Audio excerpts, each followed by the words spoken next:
और जिसने बुद्ध के मार्ग का अनुसरण किया उसने अपने जीवन के दुखों को समूल नाश कर लिया। बहुत से लोग तो इस जीवन के जन्म और मरण का जो चक्र है उससे ही छूट गए। बहुत से भिक्खु अरहत हो गए, निर्वाण को प्राप्त कर लिया। लेकिन बात एक ही है कि जो अनुसरण करेगा वही इस मार्ग का लाभ उठा पाएगा, और जो मार्ग पर चलेगा ही नहीं वो लक्ष्य तक पहुँचेगा कैसे। जो कासाय वस्त्र है वो वास्तव में त्याग का प्रतीक है। एक व्यक्ति जब कासाय वस्त्र पहनता है तो इसका मतलब संसार यही समझता है कि उस व्यक्ति ने अपने घर का त्याग कर दिया है, अपने परिवारजनों का त्याग कर दिया है, उन सभी बंधनों का त्याग कर दिया है जो उसके लिए राग, द्वेष और मोह पैदा करते हैं।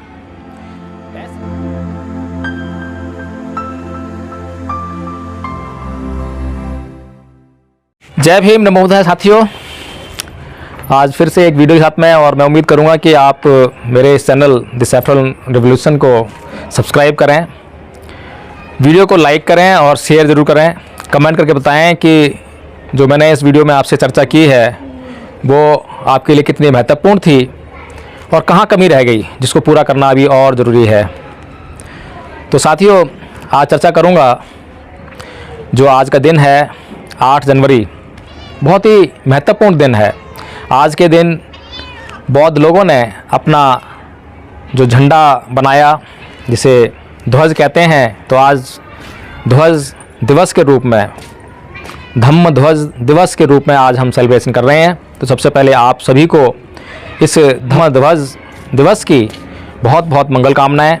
मैं उम्मीद करता हूं कि ये जो धम्म ध्वज दिवस हम मना रहे हैं तो आप उस धम्म के जो धम्म ध्वज है उसके भीतर जो 5 रंग जो चुने गए हैं, बहुत ही सतर्कता के साथ चुने गए हैं, बहुत सोच विचार के साथ चुने गए हैं, और उनका बहुत ही हर एक कलर का एक अलग मीनिंग है, और वह जो मीनिंग है वो हमें कुछ प्रेरणा देता है, और उस प्रेरणा को हम लेकर अपने जीवन में अपना मंगल कर सकेंगे, कुछ शांति, सुख और समृद्धि को प्राप्त कर सकेंगे। तो साथियों, 8 जनवरी 1880 को बौद्ध लोगों ने अपने लिए, अपने धम्म के लिए एक ध्वज बनाया जिसको हम पंचशील ध्वज कहते हैं। यह 5 रंगों को मिलाकर बनाया गया था।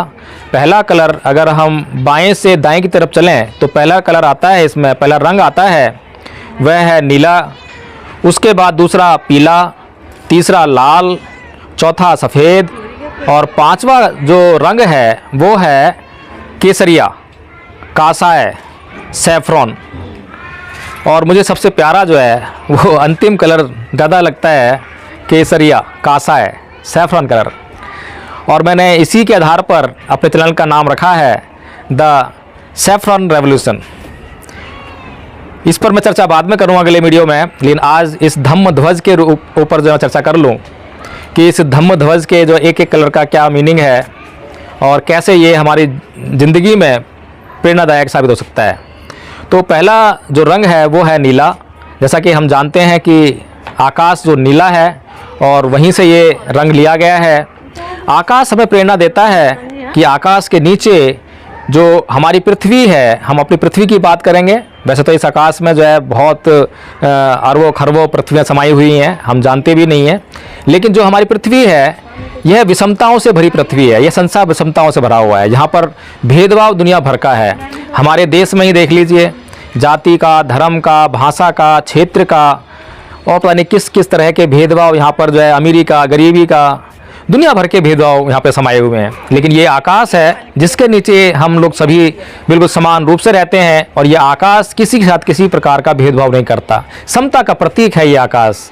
इसीलिए ये संदेश देने के लिए कि जिस प्रकार से आकाश जो है अपनी छत्र छाया देने के लिए कभी किसी में भेदभाव नहीं कर रहा है, इसी तरह से आपके पास जो कुछ भी है दूसरों को दे सकने की क्षमता आपके पास है, तो उसको बिना संकोच के और उनकी ज़रूरत के हिसाब से आपको दे देना चाहिए।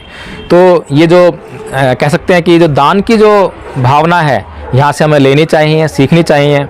दूसरा जो रंग है वो है पीला, और पीला जो रंग है वो मध्यम मार्ग का प्रतीक है।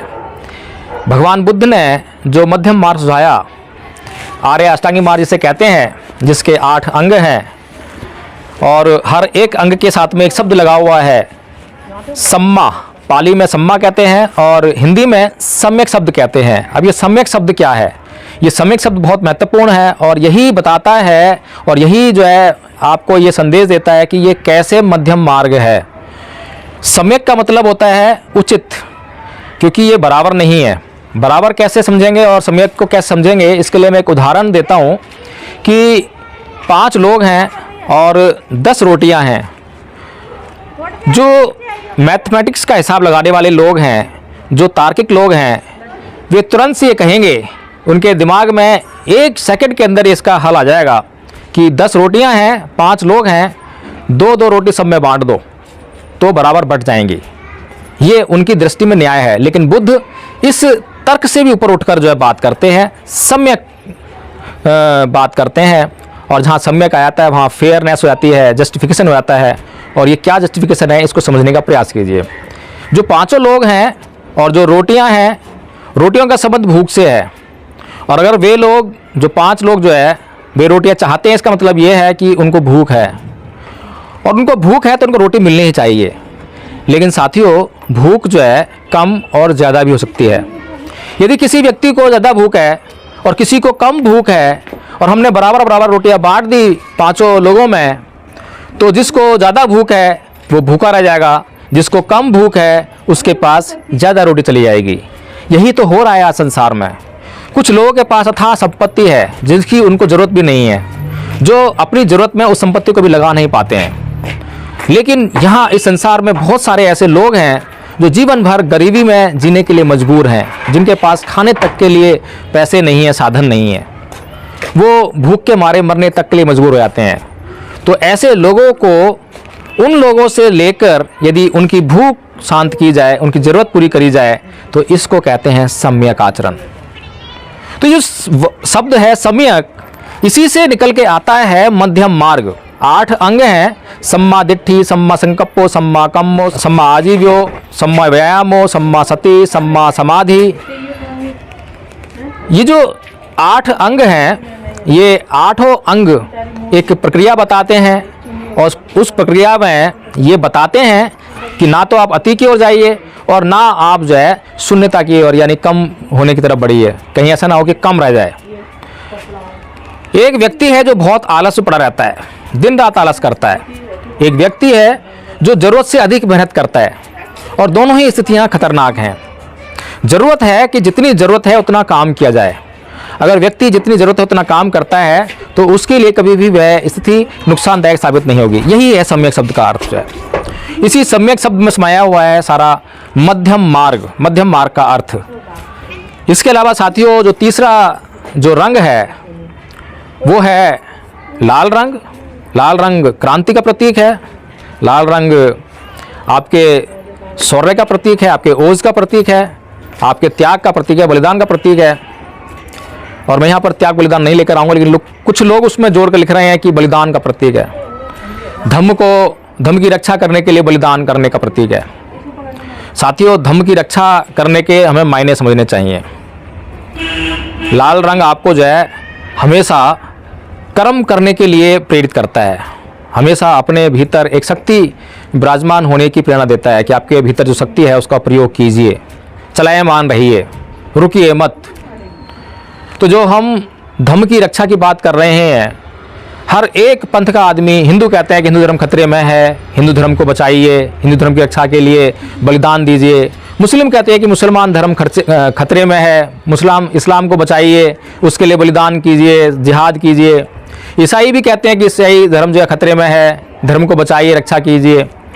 समस्या बाहर बात है कि कौन से धर्म की बात कर रहे हैं, सिर्फ अपने अपने स्वार्थों की बात करते हैं। जहाँ तक धम्म की रक्षा की बात है तो आपके धम्म की बात है आपके सील सदाचरण से। आप अपने सील की रक्षा कीजिए। अगर आप अपने व्यवहार को संयत कर पाते हैं, संयमित हो जाते हैं, तो उसी में धम्म की रक्षा है। आपसे ही बाहर शुरू हो रहा है। अगर आप ही नहीं है तो ये संसार नहीं है। ये संसार को देखने का नज़रिया चेंज कीजिए। संसार जो है आपसे शुरू होता है, इसलिए अपने आप को सही कीजिए सबसे पहले। जब आप सही हो जाएंगे तब दूसरे सही होना शुरू होंगे। इसका मतलब है कि जो धम्म की रक्षा करना मतलब अपने सील सदाचार की रक्षा करना। चौथा जो रंग है वो है सफ़ेद रंग, शांति का प्रतीक। शांति कैसे आती है जीवन में, ये समझना बहुत ज़रूरी है। इसके साथ में एक बात और है, सतर्कता, विजिलेंस। जो सतर्कता है उसी से शांति आने वाली है। इन दोनों का आपस में बहुत बड़ा संबंध है।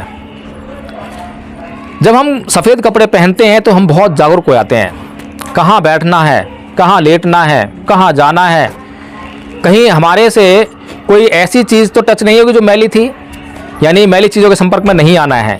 इसी प्रकार से ये हमें ये प्रेरणा देता है कि अपने दिमाग को, अपने मस्तिष्क को हमेशा शुद्ध रखिए। कभी भी ऐसे विचारों के संपर्क में मत आइए जो आपके दिमाग में प्रदूषण डाल दें, जो आपके दिमाग में मलिनता लेकर आएँ।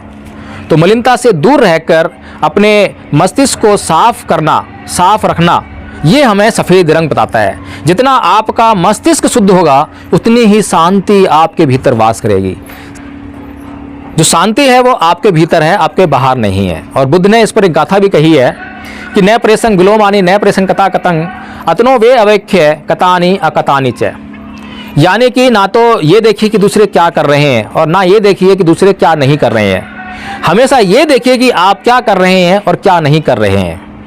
इसके एक्सप्लेनेशन में जो है और भी लंबी बात कही जा सकती है, लेकिन सफ़ेद रंग को समझाने का इतना ही काफ़ी है कि किस तरीके से जो है ये सफ़ेद रंग हमें किस तरफ प्रेरणा दे रहा है, हम उसकी गंभीरता को समझने का प्रयास करें। और पांचवा जो रंग है वो है कासाय, केसरिया, सैफरन कलर। और मेरे चैनल का नाम भी है द सैफरन रेवोल्यूशन। चैनल भी है यूट्यूब पर और फेसबुक पेज भी इसी नाम पर है। आप उसको पेज को फॉलो करें और यूट्यूब चैनल को सब्सक्राइब करें और उस पर मेरे वीडियोस देखें, अच्छा लगेगा मुझे भी। और कमेंट के माध्यम बताएं कि मेरी बातों में कहाँ तक सच्चाई है, कहाँ तक झूठ है और क्या और सुधार की गुंजाइश है। तो साथियों, जो कासाय वस्त्र है वो वास्तव में त्याग का प्रतीक है। एक व्यक्ति जब कासाय वस्त्र पहनता है तो इसका मतलब संसार यही समझता है कि उस व्यक्ति ने अपने घर का त्याग कर दिया है, अपने परिवारजनों का त्याग कर दिया है, उन सभी बंधनों का त्याग कर दिया है जो उसके लिए राग, द्वेष और मोह पैदा करते हैं। ऐसे बंधनों को त्यागने वाला व्यक्ति वास्तव में त्यागी है। और सबसे पहले तो वह इन सब बातों का, इन सब बंधनों का त्याग अपने लिए करता है, लेकिन जब वह अपने चित्त को निर्मल कर लेता है, शुद्ध कर लेता है, तो वहाँ से जो प्रज्ञा का उदय होता है, उस प्रज्ञा का लाभ न केवल वह लेता है बल्कि संसार भर के प्राणियों के लिए वह उस लाभ को देता है और उस लाभ से लाभान्वित पूरा संसार होता है। बुद्ध ने जो प्रज्ञा को हासिल किया, जिस ज्ञान को हासिल किया, उससे केवल बुद्ध ही लाभान्वित नहीं हुए बल्कि समस्त संसार उस ज्ञान से लाभान्वित हुआ। और जिसने बुद्ध के मार्ग का अनुसरण किया उसने अपने जीवन के दुखों को समूल नाश कर लिया। बहुत से लोग तो इस जीवन के जन्म और मरण का जो चक्र है उससे ही छूट गए। बहुत से भिक्खु अरहत हो गए, निर्वाण को प्राप्त कर लिया। लेकिन बात एक ही है कि जो अनुसरण करेगा वही इस मार्ग का लाभ उठा पाएगा, और जो मार्ग पर चलेगा ही नहीं वो लक्ष्य तक पहुँचेगा कैसे। तो भगवान बुद्ध जो है आपको सीधा संदेश देते हैं कि मैं मार्गदाता हूँ, मोक्षदाता नहीं हूँ। मैं ये बताता हूँ कि किस मार्ग पर चलने से कहाँ पहुँचा जाएगा। मार्ग पर आपको स्वयं चलना पड़ेगा।